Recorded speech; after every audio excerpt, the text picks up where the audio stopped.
একটু ধৈর্য ধরো। লি বলে, আমি কিভাবে ধৈর্য ধরবো? আমার কমরেডটা যেখানে বিপদে আছে। তখন বলে, নিজের এনার্জি নষ্ট করো না, কোনো লাভ নাই। ওইদিকে ইনো জিজ্ঞেস করে সিজনেকে, যদি শত্রুরা থ্রিলকে খুঁজে পেয়ে যায় তাহলে নিশ্চয়ই ওরা ওকে নিয়ন্ত্রণ করার উপায় বের করে ফেলেছে। সিজনে বলে, হ্যাঁ, ওরা নিশ্চয়ই সিলিং জুৎসু ব্যবহার করছে, তাই আমাদের গিয়ে দেখতে হবে। এরপর লি বলে, ঠিক আছে, আমাদের প্রতি পালাতে হবে। তুমি ঠিক বলছো লি, তখন একটু তাড়াতাড়ি আমাদেরকে রাস্তা দেখাও। ওদিকে আমরা দেখি ইয়ামাতো উড স্টাইল জুৎসু ব্যবহার করে একটা বড় বাড়ি বানায়। উনি তখন কাকাশিকে জিজ্ঞাসা করে, কেমন হলো? কিন্তু কাকাশি তখনও বই পড়ায় ব্যস্ত ছিল। ইয়ামাতো বলে, তুমি অনেকক্ষণ ধরে ভাবছো, তো বলবে কি তোমার মাথায় কি চলছে? কাকাশি বলে, ইয়ামাতো, তুমি জানো ওরা কিভাবে থিয়েটারকে ক্যাপচার করছে? ইয়ামাতো বলে, এটা ভালো প্রশ্ন, তবে আমার মনে হয় না ওরা শুধু ক্রিস্টাল জুৎসু দিয়ে থিয়েটারকে আটকে রাখতে পারবে। কাকাশি বলে, কিন্তু তারপরেও ওরা বেশ কিছুক্ষণ আটকে রেখেছিল। ইয়ামাতো বলে, আর সেই বাচ্চাটা কি হবে যার কথা নারু বলছিল? কাকাশি তখন সবার কাছে গিয়ে বলে, আমার তোমাদের সাথে কিছু কথা আছে। ওইদিকে আমরা দেখি গোয়েন ইউকিমেকে নিয়ে বসছিল।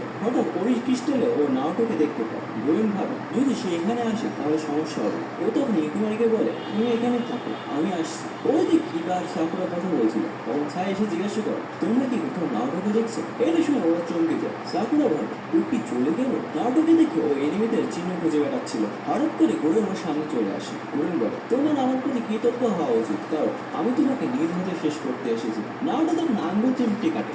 যাক, এবার তো আমি আর স্বপ্ন দেখছি না। গোরেন বলে, তুমি ভুল লোকের সাথে ঝামেলা করছো বাচ্চা। তারপরে গোরেন ভুল করে আক্রমণ করে দেয়, কিন্তু নারুটো আক্রমণটাকে থামিয়ে দিয়ে বলে, আমি স্প্যাইং করতে আসি, আমি শুধু ওকে খুঁজছি, বলো ও কোথায়? ওইদিকে ইউকিনো ঘুম থেকে উঠে আর ভাবে, গোরেন কোথায় গেল? তাকে তখন দেখে নারুটো হঠাৎ উড়ে হয়ে গেছে। ইয়ামাতো বলল, আচ্ছা, আমাদেরকে ওকে খুঁজতে হবে। সাকুরা বলে, তাহলে আমরা ভাগ হয়ে খুঁজি। কাকাজি বলে, না, এতে শত্রুরা সুযোগ নেবে। উনি তখন সামনে জুৎসু ব্যবহার করে একটা কুকুরকে রাখে। কুকুরটা বলে, কি ব্যাপার কাকাশি? কাকাশি বলে, পাকো ওর পিছনে আছে, তাই তোমাকে নাওটাকে খুঁজতে হবে। শিনো কিবা ইউনেকা, তোমরা ক্লাসের ভিতরে অপেক্ষা করো। ওইদিকে গোরেন বলে, এই ব্যাপার থেকে দূরে থাকো। নাওটো তখন মাল্টি শাড়ি কোনো জুৎসু Guys, আপনারা প্লিজ কিন্তু লাভ হয় না। গোরেন ওকে সুরে ফেলে 1000 লাইক ও 100 সাবস্ক্রাইব করে দিয়েন, তাহলে আপনাদের সাথে আমি সিলভার প্লে বাটন নিয়ে ভিডিও করতে চাই। আপনারা যদি 1 মিলিয়ন সাবস্ক্রাইবার করেন তাহলে আমি গোল্ডেন প্লে বাটন, এবং 100 মিলিয়ন সাবস্ক্রাইব করলে রেড ডায়মন্ড প্লে বাটন, আর 10 মিলিয়ন সাবস্ক্রাইব করলে ডায়মন্ড প্লে বাটন। আপনারা যদি চান তাহলে সাবস্ক্রাইব করুন, না চাইলে আর আপনারা কমেন্টও করে দিন।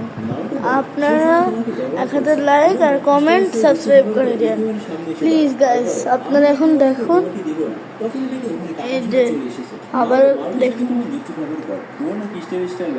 ওখানে তখন এক বড় ধামাকা হয়ে যায়। এই ধামাকার কারণে নাওটো দূরে এসে ছিটকে পড়ে। তখন ইয়ামাটো স্ট্রাইক ব্যবহার করে নাওটোকে ধরে ফেলে। নাওটো বলে, না ইকিমারু, কিন্তু কাকাশি ওখানে আসার বলে, ওদের চিন্তা বাদ না, ওরা চলে গেছে। ইকিমারুর দিকে তাকে ভাবছিল, আর গোজো ওদেরকে পিঠে করে নিয়ে যাচ্ছিল। গোজো বলে, তুমি কি ঠিক আছো? গোয়েন ওকে একটা চড় মারে আর বলে, বক বক করো না তো। হঠাৎ দেখি ইকিমারু মাটিতে পড়ে গেছে। গোয়েন তখন অনেক ভয় পেয়ে যায়। ওইদিকে ওই কুকুরটা কাকাশিকে বলে, আমার এখন যেতে হবে। ইয়ামাতো নাওটোকে বকতে থাকে, তুমি একা কেন গেলে? নাওটো বলে, আমি শুধু ওই বাচ্চাটাকে খুঁজতে গেছিলাম। ইয়ামাতো বলে, ও জোর দিও না তো, আমরা না দেখলে তোমার কি হতো? কাকাশি বলে, শত্রুটা খুবই ডেঞ্জারাস, সাবধানে থাকতে হবে। তুমি কি সেই বাচ্চা সম্পর্কে কিছু জানো? ওইদিকে গোরেন ইকুমেরো আর গোজো ভয় ঢুকছিল। রেঞ্জিতা, গোরেন তোমাকে দেখে ভালো লাগলো। কাবুটো ইকুমের কাছে আসে আর বলে, ও বেশ দুর্বল হয়ে গেছে। গোরেন বলে, হ্যাঁ, ও ক্লান্ত। এইদিকে কাকাশি বলে, তোরা ওই বাচ্চাদের সাথে কেমন ছিল? নাওটো বলে, ওর ভেতর থেকে কিছু বের হচ্ছিল। ইয়ামাতো বলে, এখন এটা বলো না যে ও থিয়েটারকে নিয়ন্ত্রণ করতে পারে। কাকাশি বলে, করতে পারে। ইয়ামাতো বলে, বলছি মানে শুধু থিয়েটারকে ধরতেই চাইছে না, সে ইউকিমারিকে জিনচুরিকেও বানাতে চাইছে। নাওটো রেগে গিয়ে বলে, আমি এটা হতে দেবো না। তখন ওর উপরে কেউ লাফিয়ে পড়ে আর ওখানে অনেক বড় বিস্ফোরণ হয়ে যায়। আমরা দেখি এটা সাকুরা ছিল। ও নাওটোকে উত্তম মাধ্যম দেওয়ার পরে বলে, আমি ওকে বুঝিয়ে দিয়েছি। ওইদিকে গোরেন বলে, এখানে আরো লিভ নিনজা আছে। কাবুটো বলে, পরের চেষ্টা করবে ইকুয়ের জন্য থিয়েটারকে সামলাতে পারে। কাবুটো ইকুয়েরকে হেল্প করে। গোরেন বলে, ও খুবই দুর্বল, আবার এটা করা ঠিক হবে। কাবুটো বলে, ও পারবে, চিন্তা করো না। গোরেন রেগে যায় আর বলে, যদি না পারে